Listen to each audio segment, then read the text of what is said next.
Tunaona kabisa mkono mimi nishaonaga kuna bini fulani hivi cha kisini cha romantic. Mshikaji yani alikuja alimkunja yule nani. Alafu sasa mimi naomba niulize swali.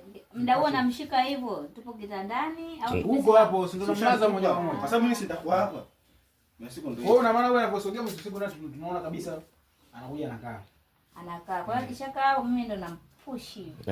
Kisha mpush hivi namuingiza kwenye 18. Sasa pale akibana sana kule tutakuwa tuko comfortable. Mimi sitaweza ndio namtengeneza mazingira sasa huyo. Ili sasa nini?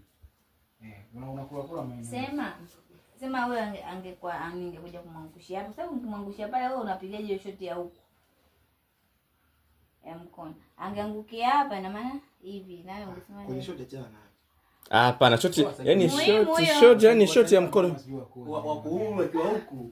Huko kweli yani. Ongea. Shoti ya mimi ndo tunajua kila kitu. Wewe tulia. Mimi nikwambia kama package ya mkono kuna kitu nimekiona najua nitaka sengeni nitapata hiyo shoti. Okay? Okay. Hapo so fresh. Imefanya lieso au tunashuka? Fanya lieso. Asante. Sasa hapo kwenye lieso mimi ndo napopata kamili.